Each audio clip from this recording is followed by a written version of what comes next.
नमस्कार साथियों। जितना कठिन संघर्ष होगा, जीत उतनी ही शानदार होगी। तो चलिए आज के सफ़र को शुरू करते हैं। आपके साथ पहला मुस्लिम आक्रमणकारी 712 ईस्वी में भारत में आया था। बताइए उसका नाम क्या था। तो याद रखना, जो पहला मुस्लिम आक्रमणकारी है उसका नाम है मोहम्मद बिन कासिम। महमूद गजनबी ने भारत पर कितनी बार आक्रमण किया है? चलो बताओ भाई।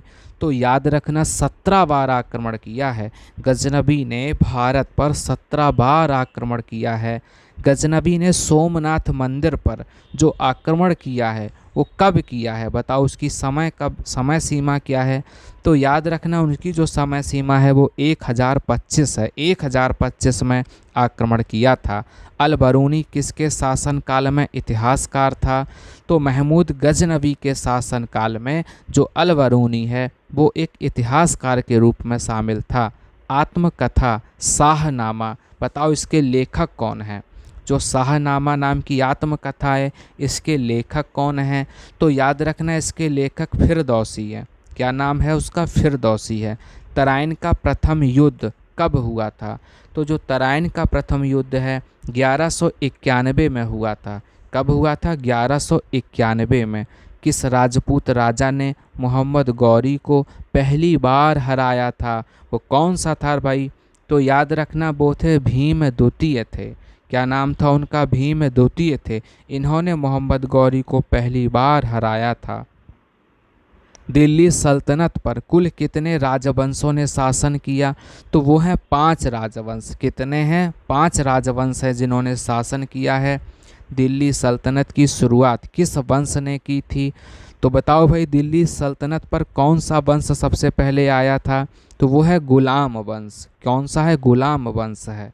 चलिए बताइए, अंतिम शासक कौन था दिल्ली सल्तनत का? जल्दी जल्दी से बताओ भाई, अंतिम शासक कौन था? तो याद रखना, वो इब्राहिम लोदी थे। कौन थे वो? इब्राहिम लोदी थे।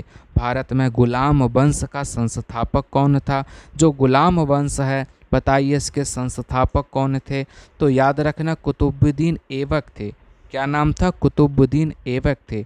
कुतुबुद्दीन जो ऐबक हैं, इनके पश्चात दिल्ली का सुल्तान कौन बना था? बताओ इनके बाद कौन आए थे? तो इनके बाद आए थे इल्तुमिश। क्या नाम था उनका? इल्तुमिश नाम था। बताइए दिल्ली का वह सुल्तान कौन है जिसकी मृत्यु चौगान यानी पोलो खेलते हो गई थी? पोलो खेलते खेलते जिनकी मृत्यु हो गई थी, तो वो है कुतुबुद्दीन ऐबक। क्या नाम है उनका? कुतुबुद्दीन ऐबक नाम है। याद रखिएगा इसको भी आप अच्छे से।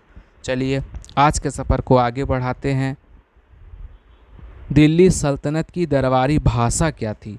जो दिल्ली सल्तनत है इसकी दरबारी भाषा क्या थी? बताओ भाई। तो याद रखना, फारसी थी। क्या थी? फारसी भाषा थी। इसको भी आप अच्छे से याद रखिएगा, यह भी प्रश्न कई बार एग्जाम में आया हुआ है। अजमेर में जो 2.5 दिन का झोपड़ा है, बताओ ये किसने बनवाया था? तो याद रखना, ये कुतुबुद्दीन ऐबक ने बनवाया था। क्या बनवाया था? 2.5 दिन का झोपड़ा। अरे ये है कहाँ? तो याद रखना, ये अजमेर में है। कहाँ है ये? अजमेर में है। किसने बनवाया? कुतुबुद्दीन ऐबक ने बनवाया। बताइए कुतुब मीनार के निर्माण कार्य को किसने शुरू किया था? ध्यान से समझना, किसने शुरू किया था? तो वो है कुतुबुद्दीन ऐबक। किसने शुरू किया था? कुतुबुद्दीन ऐबक ने। बताइए पूरा किसने करवाया? तो पूरा करवाने वाले इल्तुमिश हैं। ये देखो अगला प्रश्न आ गया है, कुतुब मीनार के निर्माण कार्य को किसने पूरा करवाया था? तो याद रखना, पूरा करवाने वाले इल्तुमिश हैं। कौन है? पूरा करवाने वाले इल्तुमिश हैं। चलिए आगे बढ़ते हैं, अगले प्रश्न से आपको मिलवाते हैं।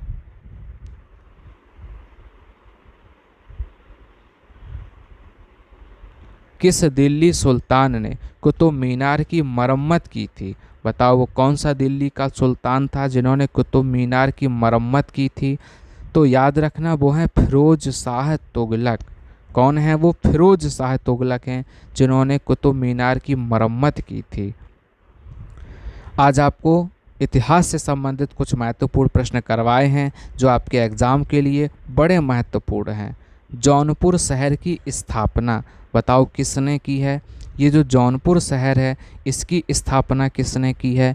तो वो करने वाले हैं फिरोज शाह तुगलक। फिरोज शाह तुगलक ने जौनपुर शहर की स्थापना की है। सिराज ए हिंद, बताइए किसका ऐतिहासिक नाम है? सिराज ए हिंद किसको कहते हैं? तो याद रखना ये नाम जौनपुर शहर का है। जौनपुर को सिराज ए हिंद के नाम से जानते हैं। तुगलक वंश का संस्थापक कौन था? जो तुगलक वंश है इसका संस्थापक कौन था? तो वो हैं गयासुद्दीन तुगलक। कौन है वो? गयासुद्दीन तुगलक हैं। इसके संस्थापक किसके हैं? तुगलक वंश के संस्थापक हैं। क्या नाम है उनका? गयासुद्दीन तुगलक नाम है उनका।